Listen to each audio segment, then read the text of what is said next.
they're set up for profit, not just for them, but for authors. So I couldn't select an option by which I get nothing out of the deal. If there was such an option, I would have selected it. I don't really have an interest in getting rich off that book. If it makes me a little money, hey, I'm not going to look a gift horse in the mouth. I'll take it. But I'm not really looking to get rich off that book, which is why I offer the free PDF version there on the website. I mean, if I were looking to make money off of this thing and get rich off of it, there's no way I'd be offering a free version. But I am, because I want everyone to have access to this information.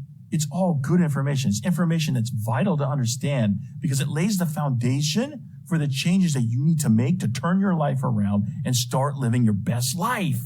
It is so depressing to me to look out on the vast throng of LDS singles all across the country. Oh, forget that, all across the continent, the world. So many are depressed. We have the restored gospel of Jesus Christ. We have every reason in the world for being optimistic and hopeful, and yet we're depressed. We're discouraged. We have no hope in the future. So many of us are living mediocre lives. We don't have to do that. Sometimes it gets a little frustrating. It's like, I wish you people would understand. I wish you people would wake up, awake. Shake yourself loose from the bonds of the thinking that has you living a very limited life and start embracing new ways of thinking that will free you from your prison. If you feel like you have no hope for the future, that's a big red flag that you're not thinking right, because the way you feel comes from the way you think. See, too many of us have limiting assumptions. I talked a little bit about this in the monologue. Some of us have the limiting assumption of believing that, I just don't stand a chance. Everything's stacked against me. I don't control what other people decide, and they decide against me. And it's just, one thing after another. So, and I'm tired of dealing with it. So I'm just not going to deal with it anymore. This whole victim mentality imprisons people. It takes away your power, because if you believe that you can't do anything because of the choices others have, essentially what you're believing is that you have no power. That's, of course, not true. You have great power within you, because as I mentioned in the monologue, and I did more than mention, I made a specific declaration. I specifically intended to point this out. You are a child of God. In Latter-day Saint culture, we hear that so much. I don't know that we truly comprehend how profound a statement that is. What that really means. Do we really comprehend what that really means?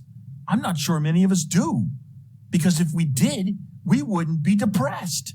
We wouldn't be discouraged. We wouldn't feel like there's no hope.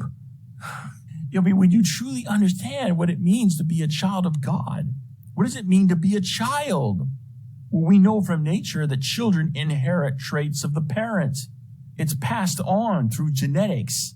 We have a spiritual genetics, a heritage that we received from our heavenly parents. And when you think about, what has our Heavenly Father become? What kind of life does he live?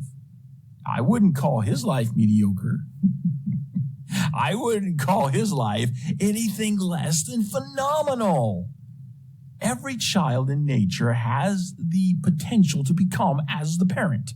We know this from nature. Every child, whether it's the plant kingdom or the animal kingdom, every child in nature has the potential to become as the parent. Our Heavenly Father created this world as a pattern of eternal truth. He patterned it after eternal truths so that we could learn eternal truth, take it into our lives and improve our lives, live life more joyfully. Men are that they might have joy. So if you're not having joy in your life, there's something wrong with your thinking. There's something you're denying inside. And that's why, I pointed out in the monologue, you've got to go back and look at all of these ways of thinking, the habits that you've developed of thinking inside of you, the habits of assumptions that you make. If you believe that you're powerless because somebody else has the power over you, you have this victim mentality. You'll never rise above your current existence. You'll never do it. Other of us believe that we're just not good enough. For whatever reason, we just don't have whatever it takes. We weren't born with whatever something special it is that we need to succeed. That's another limiting belief. That's false. It's wrong. It's evil. It imprisons us. It brings us down. It entraps us. It limits us. It prevents us from achieving our full potential. Because you think about these things that people normally think about, right? God doesn't have a victim mentality. God doesn't believe that he's just not good enough. God doesn't believe his best days are behind him, and yet many of us believe that our best days are behind us. Many of us believe that, we don't have a bright future ahead. But I just take that as a sign. It's like, man, you really haven't put the gospel of Jesus Christ as much in your life as you could. You need to go deeper. You need to go deeper. Only by going deeper will you find the truths that you need. And those truths that you need to put them inside of you. You need to make them a part of you. So this leads me to the next part, which is you've got to get good with you. You've got to make changes inside of you.